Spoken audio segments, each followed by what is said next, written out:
Hello दोस्तों, आज हम एक्सप्लेन करने वाले हैं हाल ही में आई एक कमाल की मूवी थंडेल को। इस मूवी में आपको प्यार इमोशंस भर भर के देखने को मिलेंगे, इसलिए मूवी ध्यान से सुनना और आप वीडियो को भी लाइक करके चैनल भी सब्सक्राइब कर लीजिए। हम चलिए कहानी शुरू करते हैं। तो मूवी की शुरुआत में हमें सत्या नाम की लड़की को दिखाया जाता है जो रेलवे स्टेशन पर काफी उदास बैठी हुई थी। यहाँ तक कि सत्या को इतना भी होश नहीं था कि वो बारिश में भीग रही है। तब उसे लेने उसके पिता आते हैं और सत्या को घर ले जाते हैं, पर सत्या एक भी शब्द नहीं बोल पाती। अब उसके कुछ दिन बाद सत्या अपने पिता को कहती है कि वो उसकी शादी के लिए लड़का ढूंढे, जिस पर उसके पिता सत्या को समझाते हैं कि उसे जल्दबाजी में कोई भी डिसीजन नहीं लेना चाहिए। लेकिन सत्या अपनी बात पर अड़ जाती है और अपने पिता को शादी के लिए लड़का ढूंढने के लिए कहती है। जिसके कुछ दिन बाद सत्या को देखने लड़के वाले आए होते हैं और सत्या को उनके सामने लाया जाता है। यहाँ सत्या को देखकर वो लड़का सोचने लगता है कि सत्या मुझे देखते ही शादी के लिए मना कर देगी, क्योंकि सत्या बहुत ही सुंदर थी। लेकिन ऐसा कुछ भी नहीं होता। सत्या अपने पिता से शादी के लिए हाँ कह देती है, जो सुनकर वो लड़का बहुत खुश हो जाता है। अब उसके अगले दिन सत्या उसी लड़के को मंदिर में मिलने बुलाती है, जहाँ वो लड़के को बताती है कि मैं राजू नाम के लड़के से प्यार करती थी। ये सुनकर उस लड़के को बहुत बुरा लगता है और वो सत्या को कहता है कि मुझे लगा ही था कि तुम्हारी जैसी सुंदर लड़की का कोई ना कोई चक्कर चल रहा होगा। जिस पर सत्या कहती है कि मैं राजू से प्यार करती थी, लेकिन मैं शादी तुमसे ही करूंगी और सब समझने के लिए तुम्हें मेरी और राजू के प्यार की पूरी कहानी सुननी होगी। ये सुनने के लिए वो लड़का तैयार हो जाता है, क्योंकि उसे समझ नहीं आ रहा था कि आखिर सत्या के दिमाग में चल क्या रहा है। जिसके बाद सीन फ्लैशबैक में शिफ्ट होता है और हमें राजू को दिखाया जाता है, जो अपने गाँव वालों के साथ 9 महीने के लिए काम करने गुजरात के समुद्र में चला जाता है। और राजू का मछली पकड़ने का काम था। हमें बताते हैं कि यहाँ समुद्र में ज्यादा आगे जाने पर किसी के फोन में भी सिग्नल नहीं आते, इसलिए अक्सर सारे मर्द अपने घर वालों से बात करने के लिए फोन में सिग्नल आने का इंतजार करते थे। अब यहाँ जैसे राजू मछली पकड़कर बोट के जरिए गुजरात पहुँचने वाला होता है, तो नेटवर्क आते ही वो सत्या से कॉल पर बात करने लगता है। पर तभी समुद्री गुंडे आकर उनकी बोट से सारी मछलियाँ ले जाने लगते हैं, जिनका थंडेल जो उन सभी मछुआरों का लीडर होता है वो उन गुंडों को ऐसा करने से रोकता है। लेकिन वो लोग तो गुस्से में थंडेल को ही धक्का दे देते हैं। अब उन्हें ऊपर खड़ा राजू बदतमीजी करते देख लेता है और वो एक एक करके उन सभी को मारकर वहां से भगा देता है। फिर राजू आराम से गुजरात पहुंचकर अपने सत्या से बात करता है। वो उसे बताता है कि वो कल ही अपने गाँव वापस आने वाला है, जो सुनकर सत्या बहुत खुश हो जाती है और उसे बस कल का इंतजार था। अब उसके अगले दिन जैसे राजू गाँव पहुँचता है तो वो जाकर सबसे पहले सत्या से मिलता है और फिर सत्या के साथ जाकर लाइट हाउस पर बंधे मछुआरे के झंडे को खोल देता है। ये एक तरह का साइन था जिससे पूरे गांव वालों को पता चल जाता था कि उनके परिवार वाले वापस आ गए हैं। जिसके बाद सत्या राजू के साथ अपने वो 3 महीने बहुत ही अच्छे से बिताने लगती है। इसी बीच राजू के पिता वीरप्पन की बरसी भी होती है, जो एक टाइम पर सबसे बड़े ठंडेल हुआ करते थे। खैर, इसके बाद राजू गुजरात से कमाए सारे पैसे पूरे गाँव में बांटता है और सब लोग उसे कहते हैं कि राजू बिल्कुल अपने पिता की राह पर चल रहा है, जो हर किसी की मदद करता है। अब इसके कुछ दिन बाद राजू देखता है कि उनके थंडेल चाचा ठेके पर आकर बहुत शराब पीते हैं और वो काफी परेशान लग रहे थे। तब राजू आकर उनसे उनकी परेशानी का कारण पूछता है, तो चाचा बताते हैं कि दूसरे गाँव में एक बहुत बड़े आदमी ने गवर्नमेंट से परमिशन लेकर माइनिंग का काम शुरू कर दिया है और वो सब लोगों से जबरदस्ती काम करवा रहा है, यहाँ तक कि उनकी मेहनत के वो पैसे भी नहीं दे रहा। फिर वो आगे कहते हैं कि मुझे इस बात का बुरा लग रहा है कि मैं एक थंडेल होकर भी कुछ नहीं कर पा रहा। जिनकी बातों को सुनकर राजू अपने चाचा के साथ उसी माइन पर पहुंच जाता है और वो उस आदमी को मारकर पूरी माइन का काम ही बंद करवा देता है। असल में यह माइनिंग का काम चलने से प्रकृति को नुकसान होता था, जो राजू को बिल्कुल भी पसंद नहीं था। इसके बाद गाँव में पहुँचकर राजू के चाचा सभी लोगों के सामने ये घोषणा करते हैं कि आज से राजू हमारा थंडेल है, क्योंकि राजू में लीडर के सारे गुण हैं, जो सुनकर सारे लोग खुश हो जाते हैं। फिर हम देखते कि सत्या और राजू अपने दोस्त की बेटी के बर्थडे में जाते हैं, जहां पत्नी अपने पति पर गुस्सा कर रही थी। तब उन्हें गुस्सा करते देख सत्या अपनी भाभी को समझाती है कि भाभी भैया 9 महीने में सिर्फ 3 महीने ही आपके साथ रहते हैं, इसमें आपको उनसे लड़ाई नहीं करनी चाहिए बल्कि प्यार से रहना चाहिए। जिस पर उसकी भाभी सत्या को कहती है कि जब तुम्हारी शादी राजू के साथ हो जाएगी और तुम्हारे बच्चे होंगे करेंगे, तब तुम्हें पता चलेगा कि अकेलापन क्या होता है। जिसकी बातों को सुनकर सत्या इग्नोर कर देती है कि ऐसा कुछ भी नहीं होगा। इसके बाद ऐसे ही करते करते 3 महीने बीत जाते हैं और राजू सत्या को सुलाकर उसे बिना बताए लाइट हाउस पर झंडा बांध कर चला जाता है। फिर सुबह उठते ही लाइट हाउस पर झंडे को देखकर सत्या उदास हो जाती है, क्योंकि अब उसे फिर से राजू से मिलने के लिए 9 महीने का वेट करना होगा। वहीं दूसरी तरफ राजू गुजरात पहुंचकर अपने थंडेल का चार्ज ले लेता है और समुद्र में मछली पकड़ने निकल जाता है। इसी बीच गांव में पता चलता है कि सत्या के पड़ोस में रहने वाली भाभी के भाई की समुद्र में तूफान आने की वजह से मौत हो गई है। ये सुनकर सत्या बहुत डर जाती है और उसे ऐसा लगता है कि जैसे ये सब कुछ राजू के साथ भी हुआ है, क्योंकि वो भी समुद्र में ही मछली पकड़ने गया था। अब रात को जैसे सत्या सोने लगती है, उसे राजू के मरने के बुरे बुरे ख्याल आ रहे थे, इसलिए वो अपने पिता के पास जाकर बैठ जाती है। तब उसके पिता सत्या से उसकी परेशानी का कारण पूछते हैं, जिस पर सत्या अपने पापा से कहती है कि मैंने आपको बचपन से देखा है कि आप कभी भी समुद्र में मछली पकड़ने नहीं जाते, ऐसा क्यों? तब सत्या के पिता उसे अपनी कहानी बताते हैं कि वो भी एक थंडेल बनना चाहते थे और वो भी गुजरात जाकर मछली पकड़ा करते थे। लेकिन एक दिन ऐसा आया जब मैं गुजरात से घर आया तो मुझे पता चला कि तुम्हारी माँ मर गई है, और गांव वालों ने मुझे ये बात बताने की काफी कोशिश भी करी थी, लेकिन मेरी गांव वालों से बात ही नहीं हो पाई, जिस वजह से मैं अपनी पत्नी को आखिरी बार भी देख नहीं पाया था। और उसी दिन मैंने सोच लिया था कि मैं कभी भी दोबारा समुद्र में नहीं जाऊंगा। फिर सत्या का पिता उसे कहता है कि मुझे तुम्हारे और राजू के प्यार पर कोई शक नहीं है, लेकिन मेरे अंदर ये डर है कि कहीं वो हादसा तुम्हारे साथ भी ना हो जाए। जिनकी बातें सुनकर सत्या अब राजू के लिए बहुत डर जाती है और वो डिसाइड करती है कि वो राजू के लौटने के बाद उसे कभी भी गुजरात वापस जाने नहीं देगी। अब जैसे 9 महीने बीत जाते हैं, सत्या को घबराहट होने लगती है, क्योंकि 3 महीने में से 6 दिन बीत गए थे, लेकिन राजू और उसके साथियों का अभी तक कुछ पता नहीं चला था। इसलिए सत्या राजू को कॉल करके उसे डांटने लगती है। तब राजू बताता है कि वो कल ही गाँव वापस आ रहा है। फिर अगले दिन राजू के गांव में पहुंचते ही सत्या उसे बताती है कि उसकी भाभी के भाई के साथ क्या हादसा हुआ है, जिसकी बात को राजू इग्नोर करता है और वो सत्या को बताता है कि उनके सेठ ने उसे इस बार उनके 9 महीने की पगार नहीं दी है, जो शायद उसे बाद में दे देगा। हालांकि अब उसे नई बोट मिली है। यहाँ सत्या को लग रहा था कि राजू उसके मन की बात समझ लेगा, कि सत्या नहीं चाहती कि राजू अब दोबारा मछली पकड़ने समुद्र में जाए, लेकिन ऐसा कुछ भी नहीं होता। जिसके बाद सत्या राजू के साथ वो 3 महीने बिना कुछ भी कहे निकालने लगती है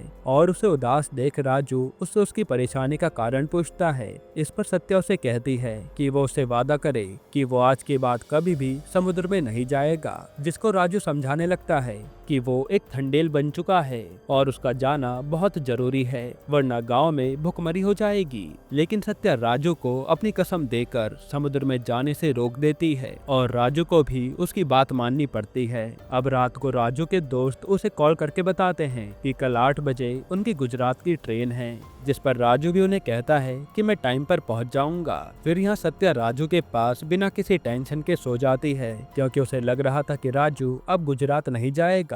लेकिन राजू सत्या के सोते ही रेलवे स्टेशन पहुंच जाता है और गुजरात की ट्रेन के चलने का इंतजार करने लगता है। वहीं दूसरी तरफ जैसे सत्या की आंख खुलती है, वो देखते कि लाइट हाउस पर झंडा बंधा हुआ है, जो देखकर सत्या राजू को रोकने के लिए स्टेशन पहुंच जाती है और वहां राजू ट्रेन में चढ़कर वहां से जाने लगता है। पर तभी सत्या वहां आकर उसे रोकती है। तब उसे राजू समझाता है कि उसका जाना बेहद जरूरी है। सत्या कह दे कि तुम एक चीज चुनो, या तो मैं या तुम्हारा थंडेल का फर्ज। तब राजू सत्या को छोड़कर वहां से गुजरात की ट्रेन पर बैठ जाता है, क्योंकि उसके लिए फर्ज निभाना बेहद जरूरी था। फिर वो जोर जोर से चिल्लाकर सत्या को कहता है कि मैं तुमसे बहुत प्यार करता हूँ और आगे भी करता रहूंगा। हालांकि सत्या ये सब देखकर पूरी टूट चुकी थी, क्योंकि राजू ने उसकी जगह थंडेल को चुना था। जिसके बाद सत्या का पिता उसे स्टेशन पर लेने आता है। ये वही सीन है जो हमने मूवी की शुरुआत में देखा था। अब सीन प्रेजेंट में शिफ्ट होता है और सत्या उस लड़के को कहती है कि वो शादी से पहले एक बार राजू से मिलकर उसे बताना चाहती है कि वो अब उससे प्यार नहीं करती। असल में सत्या के मन में राजू के प्रति बहुत गुस्सा भरा हुआ था और वो कहती कि मैं राजू को बता दूं, उसके बाद हम शादी कर लेंगे। यहाँ वो लड़का भी सत्या की पूरी कहानी समझता है और उसकी बात मान लेता है कि हम शादी को पोस्टपोन कर देंगे। वहीं दूसरी तरफ हमें राजू को दिखाया जाता है जो समुद्री तूफान में फंस चुका था और वो अपने आदमियों के साथ पाकिस्तान के बॉर्डर पर पहुंच जाता है, जहां के नेवी ऑफिसर उन सभी को पकड़ लेते हैं। यहीं पर सीन कट होता है, जिसके बाद हम देखते हैं कि गांव में एक कुरियर वाला लेटर लेकर आता है, जिसे पढ़ने पर सत्या को पता चलता है कि राजू और गांव के सभी लोग पाकिस्तान जेल में हैं और उन्हें आतंकवादी समझा जा रहा है। यहाँ सभी गांव वाले इस बात को जानकर बहुत रोते हैं, क्योंकि वही लोग इनके जीने का सहारा थे। इसके बाद सीन पाकिस्तान जेल पर शिफ्ट होता है, जहाँ जेलर राजू और बाकी सब लोगों से कपड़े उतरवा कर उनकी पूरी चेकिंग करता है और उन्हें जेल में शिफ्ट कर देता है। फिर यहाँ का ऑफिसर उन्हें जेल के सबसे खतरनाक गुंडे इकबाल से मिलवाता है, जिन्हें देखकर इकबाल उन्हीं के साथ पकड़े गए एक बच्चे को आगे बुलाता है और उसके सामने दीवार पर लिखे भारत के नाम के ऊपर बाथरूम करने लगता है। ये देखकर राजू को गुस्सा तो बहुत आता है, पर वो कुछ कर नहीं पाता। फिर इकबाल के चले जाने के बाद राजू एक बाल्टी में पानी भरकर दीवार पर लिखे भारत के नाम को साफ करता है। तब ये देखकर इकबाल को गुस्सा आता है और वो एक ब्लेड लेकर राजू को मारने उसके पास आने लगता है, पर तभी वहाँ का जेलर आकर राजू के थप्पड़ मारता है कि तुम भारत में नहीं पाकिस्तान में हो और तुम्हें अपनी हद में रहना चाहिए। जिसके बाद जेलर उन सभी को जेल में डाल देता है और इकबाल को इन सभी से दूर रहने के लिए कहता है कि ये लोग भारतीय हैं, इन्हें कुछ भी नहीं होना चाहिए। अब उसके अगले दिन वो जेलर राजू और उसके सभी साथियों को बुलाकर उनसे उनका थंडेल कौन है ये पूछने लगता है, जिस पर वो लोग बताते हैं कि राजू ही हमारा थंडेल है। वहीं दूसरी तरफ सीन सत्या पर शिफ्ट होता है, जहां वो लड़का सत्या के पिता से बात कर रहा था कि हमें शादी थोड़ा आगे बढ़ा देनी चाहिए, क्योंकि उससे पहले सत्या चाहती है कि वो एक बार राजू से मिलकर उसे सब बता सके, जिसके बाद हम दोनों शादी कर लेंगे। यहाँ सत्या का पिता भी बात को समझता है और इसके लिए मान जाता है। इसके बाद सत्या और गांव वालों के बार बार कहने के बाद एक्सटर्नल अफेयर्स मिनिस्टर के पीए गांव वालों की पूरी बात सुनते हैं और उन लोगों को अपने अपने लोगों के आधार कार्ड लेकर फोटो खिंचवाने को कहते हैं। तब गांव वाले ऐसा ही करते हैं और अपने अपने रिलेटिव को चिट्ठी लिखकर भेजते हैं, जिसे पहुंचने में लगभग 3 महीने लग जाते हैं। हालांकि यहाँ ये सब लोग अपने परिवार वालों की चिट्ठी देखकर बहुत खुश होते हैं और अखबार में लगे अपने परिवार वालों की फोटो भी देखते हैं, जो देखकर उनके मन में एक आस जगती है कि वो लोग इंडिया जा सकते हैं। उसी फोटो में सत्या को देखकर राजू उस टुकड़े को अपने पास रख लेता है। साथ ही राजू के दोस्तों से बताते हैं कि सभी के परिवार वालों ने कुछ न कुछ लिखकर भेजा है, लेकिन तुम्हारी सत्या ने तुम्हारे लिए कुछ भी नहीं लिखा। जिस पर राजू कागज पर गिरे सत्या के आंसू को देखकर समझ जाता है कि वो उसका इंतजार कर रही है। अब रात होने के बाद राजू देखता है कि उसके साथ आया बच्चा किट्टू उनके पास से गायब है, इसलिए वो लोग उसे पूरी जेल में ढूंढने लगते हैं। तब उन्हें किट्टू एक कोने में बेहोशी की हालत में मिलता है, जिसे ये लोग हॉस्पिटल ले जाते हैं। हालांकि यहाँ राजू को समझ आ जाता है कि इकबाल ने किट्टू के साथ कुछ गलत किया है। वहीं दूसरी तरफ गांव में भूखमरी बढ़ती जाती है, क्योंकि कमाने वाले लोग तो पाकिस्तान में कैद थे, जिसे देखकर सत्या को बुरा लग रहा था। पर तभी उसे राजू की बताई एक बात याद आती है। उसने बताया था कि उनके सेठ ने उनकी 9 महीने की पगार रोक दी थी, इसलिए सत्या अपने होने वाले पति के साथ वही पगार लेने गुजरात पहुंच जाती है, जहां पहुंचकर वो राजू के सेठ को सारी बात बताती है। इस पर वो सेठ सत्या को डांटने लगता है कि तुम जैसी लड़की को मैंने आज तक देखा नहीं है, जो मेरे से भीख मांगने इतनी दूर आ गई। जाओ, मैं तुम्हें एक भी पैसा नहीं दूंगा और उनकी मेहनत की सारी कमाई भी खा लूंगा। जिसकी बात सुनकर सत्या उस सेठ के ऑफिस के सामने बैठकर धरना देने लगती है और कुछ ही दिनों में देखते देखते वहाँ के सभी लोग सत्या की मजबूरी को समझकर उसका साथ देते हैं और ये बात न्यूज़पेपर में भी छप जाती है। इसलिए उस सेठ को हार मानकर सत्या के आगे झुकना पड़ता है और वो उसे उसकी मेहनत के पैसे दे देता है। फिर ये लेकर सत्या गांव में पहुंच जाती है और सभी गांव वालों में पैसे बांट देती है। इस पर सभी लोग उसे भी राजू की तरह ही थंडेल कहने लगते हैं। वहीं दूसरी तरफ वो पीए एक्सटर्नल मिनिस्टर सुशीला स्वराज के पास जाकर उन्हें सारी बात बताता है, जिसकी बात सुनकर स्वराज जी पाकिस्तान से बात करती हैं। जिसके बाद राजू और उसके साथियों को इस 15 अगस्त को छोड़ा जाने वाला था। अब इसके बारे में पता चलते पूरा गांव झूम उठता है, क्योंकि उनके परिवार वाले वापस आने वाले थे। वहीं दूसरी तरफ राजू और उन सभी को कोर्ट में पेश किया जाता है, जहां उन सबको जज छोड़ने का ऑर्डर दे देते हैं। पर तभी जज को पता चलता है कि भारत ने कश्मीर से आर्टिकल 370 हटा दिया है, जिस वजह से पाकिस्तान में दंगा फसाद शुरू हो गया था। इसलिए जज उनको छोड़ने के ऑर्डर कैंसिल कर देते हैं। इसके बाद पुलिस उन सभी को जेल ले जाने लगती है, लेकिन हर जगह दंगा फसाद हो रहा था, जिसमें वो लोग फंस जाते हैं और अपनी जान बचाने के लिए वहाँ से भागकर कहीं छुप जाते हैं। इधर एक ऑफिसर जेलर को आकर बताता है कि राजू और वो सारे लोग कहीं भाग गए हैं और अब या तो वो लोग भारत भाग गए होंगे या फिर इस दंगे में मारे गए होंगे, लेकिन एक बात है, इससे हमारी नौकरी चली जाएगी। पर तभी राजू सभी लोगों के साथ सेंट्रल जेल पहुंच जाता है, जिसे देखकर जेलर राजू से पूछता है कि जब तुम्हें भागने का मौका मिला था तो तुम भागे क्यों नहीं। जिस पर राजू उन्हें कहता है कि हम हिंदुस्तानी हैं, हम पीठ दिखाकर नहीं भागते। जिसके बाद उन सभी को जेल में डाल दिया जाता है। वहीं दूसरी तरफ सत्या पीए को कॉल करती है, तब उसे पता चलता है कि सुशीला स्वराज जी की मौत हो गई है। ये सुनकर सत्या टूट जाती है, क्योंकि वही थी जो उनकी मदद कर सकती थी। जिसके बाद सत्या उसी मिनिस्टर को कॉल करके बताने लगती है, जिस पर वो मिनिस्टर उसे सुशीला स्वराज की बेटी से बात करने के लिए कहता है कि अब वही तुम्हारी मदद कर पाएंगी। तब सत्या अपने होने वाले पति के साथ दिल्ली पहुंच जाती है, जहां वो सुशीला स्वराज की बेटी से मिलने उनके ऑफिस जाती है, लेकिन वहां उसे मिलने नहीं दिया जाता। इसलिए सत्या उस रात एक मंदिर में जाकर रुकती है। अब ऐसे कुछ दिन बीत जाते हैं और 15 अगस्त का दिन होता है, जहां इकबाल फिर से हिंदुस्तान की बेइज्जती करता है, लेकिन इस बार किट्टू हिम्मत करके अपने पास रखे झंडे को पाकिस्तान जेल में फहरा देता है। ये देखकर इकबाल को बहुत गुस्सा आता है और वो किट्टू को मारने उसके पास जाने लगता है। तब इस बार राजू भी शांत नहीं बैठता और वो इकबाल को बुरी तरह पीटता है, जिसके बाद वो भारत के झंडे को जला देता है, क्योंकि अगर ये झंडा बच गया तो ये पाकिस्तानी उसके ऊपर पता नहीं क्या क्या करें। फिर जेलर आकर राजू को रोकता है और उसे बुरी तरह मारकर दूसरी जेल में डाल देते हैं। इधर सत्या बार बार सुशीला स्वराज की बेटी के पास मदद मांगने जाती है, लेकिन हर बार वो उसे इग्नोर कर रही थी। तब सत्या की भाभी सत्या को कहती हैं कि तुम्हारी शादी के लिए केवल 3 दिन बचे हैं, ऐसे में हम क्या करेंगे। जिसकी बात सुनकर सत्या के दिमाग में कुछ चलता है और वो शादी के कपड़े पहनकर सुशीला स्वराज की बेटी की कार के आगे आ जाती है। तब उसे ऐसी ड्रेस में देखकर वो इस बार कार रुकवाती हैं और सत्या को अंदर ऑफिस में बुलाती हैं। फिर यहाँ वो सत्या की पूरी बात सुनकर उससे वादा करती हैं कि वो उसकी शादी से पहले सभी लोगों को भारत वापस लाकर रहेंगी, जिसे सुनकर सत्या काफी खुश हो जाती है। इसके 2 ही दिन में हम देखते हैं कि राजू और उन सभी लोगों की आईडी चेक करके उनको वापस भेजा जा रहा है। पर तभी राजू के एक दोस्त का आधार कार्ड न बना होने की वजह से लिस्ट में उसका नाम नहीं होता, जिस पर उसका दोस्त रोने लगता है कि मेरी दादी हर बार कहा करती थी कि मुझे आधार कार्ड बनवा लेना चाहिए, लेकिन मैं ही पागल हूँ जो मैंने उनकी बात नहीं मानी। तब राजू पाकिस्तान आर्मी को बोलने लगता है कि वो अपने साथी को वापस लिए बिना नहीं जाएगा।